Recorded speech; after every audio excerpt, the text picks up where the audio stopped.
اسلامي امارت د ملګرو ملتونو د سیاسي استازولۍ یا یونما ماموریت غزوتو ته غبرګون ښودلی او ټینګار کړی چې دا ځل د یادې ډلې پر وړاندې پروپاګند نه کوي.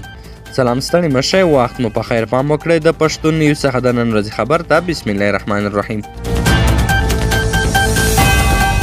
د اسلامي امارت ویان ذبیح الله مجاهد وایي یونما د تیر په څیر بې ځایه تشویشونه نه ایجادوي او د ښځو حقونه او ټولګډونه حکومت موضوعاتو ته په اشارې ویلي چې له دغو جزوي مسایلو د اسلامي امارت پر وړاندې سوء استفاده او پروپاګند نه کوي. د اسلامي امارت په اعلامیه کې له یونما غوښتي چې د هیوادوالو سره یې د اړیکو پیاوړتیا، ملګرو ملتونو کې د استازولۍ سپارلو او پر یادې ډلې د لګېدو تحریمونه لرې کولو کې همکاري او کار وکړي. د یونما ماموریت تېره ورځ د ملګرو ملتونو د امنیت شورا له لوري تر راتلونکي یو کال وغځول شوه.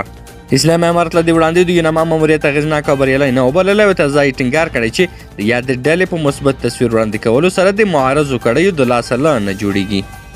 د یونما ماموریت غځېدو ته په ملګرو ملتونو کې د افغانستان دایمي استازي نصیر احمد پایک ویلي چې موجودیت یې د سولې، ثبات او پراخه بنسټ حکومتدارۍ لپاره اړین دی څو د افغانانو بنسټیز حقونه خوندي او هیواد یو ځل بیا په نړیوال نظام کې داخل شي.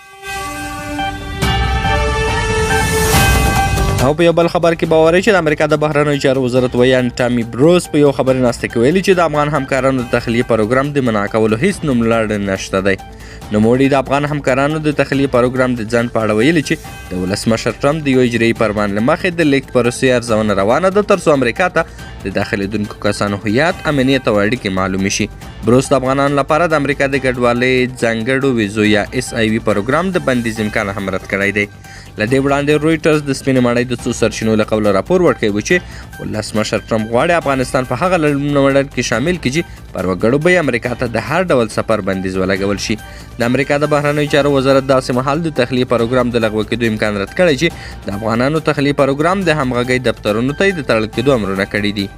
د ولسمشر ټرمپ د فرمان له امله زرګونه افغان همکاران له امریکا بهر په نامعلوم برخلیک کې دي چې د اندېښنو په شریکولو سره د نوموړي له ادارې د یادې پرېکړې د اخیستلو غوښتنه کوي.